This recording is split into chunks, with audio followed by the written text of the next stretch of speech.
worshiping. Or we'll come back to the worshiping and then I'm gonna share a testimony with you. When I was in that realm just now, I remember an encounter I had when my life was absolutely devastated, where I gave up on God, and I gave up on life, I gave up on people, I gave up on situations where your work doesn't mean anything, your job doesn't mean anything, money doesn't mean anything. You come to the end of yourself where people don't mean anything, not even God.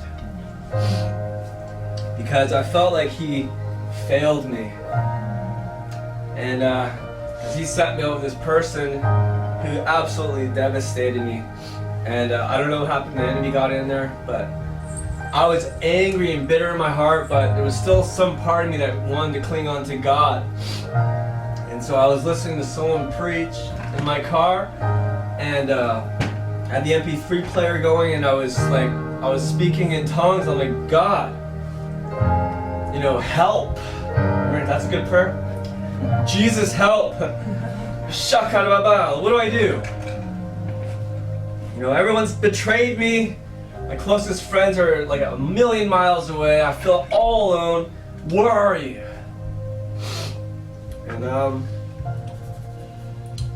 a few days before I had this encounter, I was in a Bible study, and Revelation chapter 3, the end of it, was highlighted to me, and it jumped out. Jesus said, to me, "He who overcomes will I grant to sit with me in my throne, even as I also overcame, and am sat down with my Father in His throne."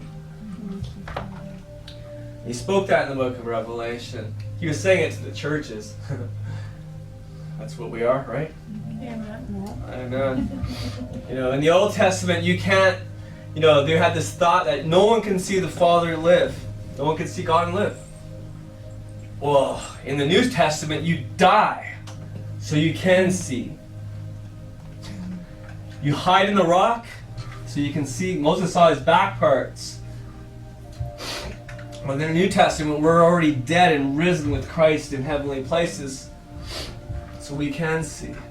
If John the Apostle can see, why not you? Why not me? For your life, you are dead, and your life is hid with Christ in God. Set your affection on things above, not on things on the earth. Colossians 3. So as I'm sitting in my car, Shaka, God help, what are you doing? Where are you? I was listening to Jason Westerfield on my MP3 player, and I experienced what Jesus highlighted to me the week before, or the couple days before. I was like, I don't know what happened. I could feel the steering wheel.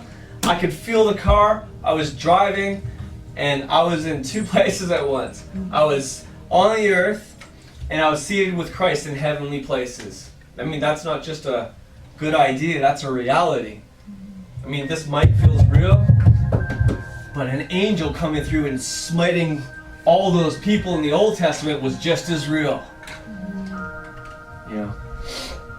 The presence of God is just as real.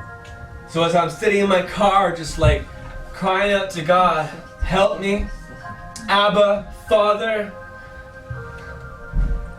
I went into I don't know what you call it, a vision or heaven. My eyes were open, my spiritual eyes were open, and I was holding the Father's arm, and I couldn't really. It was not even what He looks like; it's who He is. That overwhelmed me, and snot was pouring down my face, tears.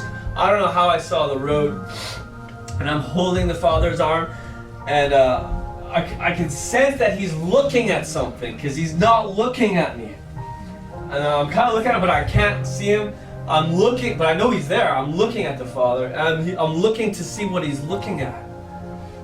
I feel all these billows of love just coming through me. And I look to see, what is He looking at? What is captivating God? Where I'm here in heaven and He's not even looking at me. What is captivating God's heart? So I looked down to see what he was looking at, and I looked through it to what looks like eternity, and then the earth came into my focus, and then a person came into my focus. It was the person who betrayed me living in sin. Like the worst imaginable betrayal you can imagine. You know, it would have been better to kill me. Because it did. And I'm looking at what he's looking at, and it's this sinner. And it's like he's panting. And it wasn't, it's like, I was there, I was good, but he's got the 99 with him, but it's the one down there on the earth that he's panting after. And God rebuked me by not looking at me. He didn't even turn his face to me because I had something in my heart towards this person. And he just looked down with utter, perfect, unconditional love. It was unconditional. It wasn't the sins. He didn't pull back his love because of the sins. He didn't pull back his love because this person hurt one of his children. He just kept pouring out. And he couldn't, it's like, I think the worst part about it was this person wouldn't receive it. Didn't even know. Oblivious. And came out of that, and I'm like, oh my gosh. I've been loving conditionally. I'll love you if you dress the same as me. Or I'll love you if you believe the same doctrine as me. I'll love you if you go to the same church as me. But if you go to a cult, I will not love you. I will not open my heart to you. If you're an atheist, I won't love you. If you're a murderer, I will not love you. Isn't that how some of us think? And you said, no, I'll still love. I know, because you know it up here. But until you've been with him, and you cannot even love unconditionally until you've seen him. Not even seeing him, like you gotta let him love through you. Because he'll take that brokenness, and he'll put himself inside that wound, and that wound will become your armor. Whereas next time you step out like that, you can't get those same wounds anymore because there's love coming through there. That's how you get your soul healed. Yield it to him. And I was just, as I was on my knees singing, Abba, Father, will I still be in your arms? Could you imagine? Yeah, Abba, Father, will I still be in your arms? I believe with all my heart, yes. But as I was singing that, I wasn't just singing for me.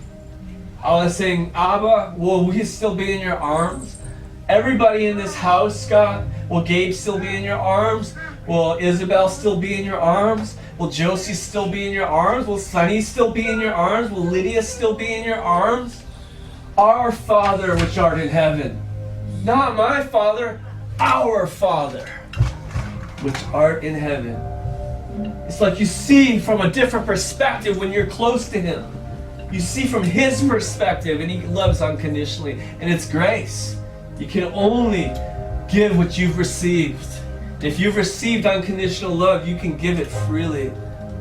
If you've never received unconditional love, it's impossible. You can try, conjure it up, put your little Facebook post, I love you, brother, but there's no substance on it. So Father, I pray right now, everybody within this house, God, that we'll still be in your arms, and that you'll release that unconditional love through us when things are tough, when we come against each other with these frictions, God, that we'll choose to still love unconditionally, God. We're not going to put up walls. We're not going to put up veils. We're not going to put on facades. We're not going to just turn our head. But by your grace, God, we'll turn to, like, just the way you stare at the people, and you just want to love them because you know that that love will set them free. Not the cold, dark shoulder. It's the love of God. You shall know the truth, and the truth is love. Truth is a person, and he will set them free. If we'll keep our hearts open, we're keeping the door open. The heart is the gateway for God to step through that realm into this realm. Blessed are the pure in heart, for they shall see God. Why? Because through that gateway, there's God. Through purity, through a pure heart. Your eyes. I put a Facebook post today. It said, do everything unto the Lord and, not unto man or whatever. Anyways, I just wanted to share that with you guys. Like, let's choose to love unconditionally.